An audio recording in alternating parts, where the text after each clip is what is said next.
শ্রমিক দলের সংগ্রামী সভাপতি মোহাম্মদ মালিক মোল্লা। সেই জায়গাকে আমরা অবশ্যই আমরা তারেক রহমানকে এই দেশের মাটিতে রাষ্ট্রনায়ক। হ্যালো,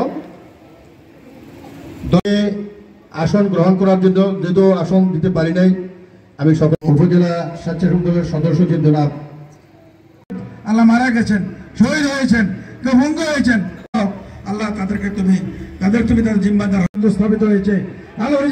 যুব দল, মূল দল, ছাত্র দল, বণিক দল, চাঁদপুর 2 আসনের সংসদীয় আসনের কান্ডারি আমার শ্রদ্ধাভাজন নেতা জননেতা জনাব ডক্টর মোহাম্মদ জালালউদ্দিন জালাল ভাই।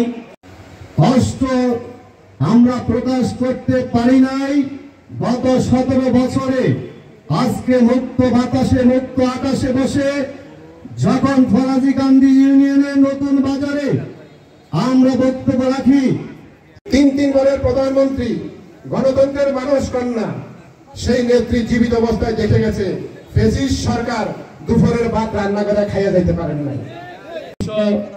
81 সনে আমার নেতাকে এই বাংলার প্রেতাত্মারা এক অশুভ শক্তির মদতে যে মদতে 1941 সালের 30 মে তার নৃশংসভাবে হত্যা করা হয়েছিল।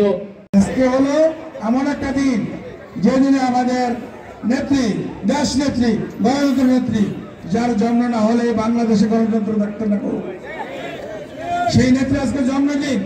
সেই জন্মদিনে বিএনপির বিভিন্ন পর্যায়ের, জিয়া পরিবার বিভিন্ন পর্যায়ের নেতা নেতৃবৃন্দ, আসসালামু আলাইকুম।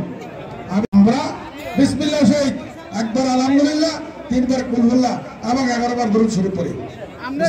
ইয়া রাব্বিল আলামিন, ইয়া গফুর রহিম, ইয়া রহমানুর রহিম, ইয়া হাইয়্যু ইয়া কাইয়্যুম, ইয়া খালিক ইয়া মালিক।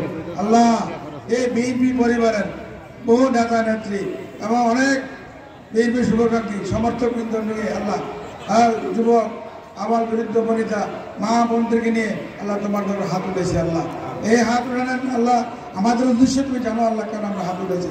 আমাদের নেত্রী, গণতন্ত্রের নেত্রী এবং আমাদের মাতা, গণতন্ত্রের মাতা বেগম খালেদা জিয়ার জন্মদিন। আল্লাহ, ওনার আজকে এই জন্ম না নিতেন আল্লাহ, এই দেশ কোন দিকে যেত, কোন বিপদে যেত আল্লাহ তুমি জানো।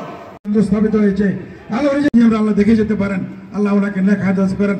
আমাদের নেতা আল্লাহ মারা গেছেন, শহীদ হয়েছেন, কেউ ভঙ্গ হয়েছেন, আল্লাহ তাদের তাদের জিম্মাদার। আল্লাহ এই ইউনিয়নের সম্ভব না, তারেক রহমান হাত ধরে ওনাকে নেতা মেনে তুমি আমাদের মনের কথা জানো আল্লাহ।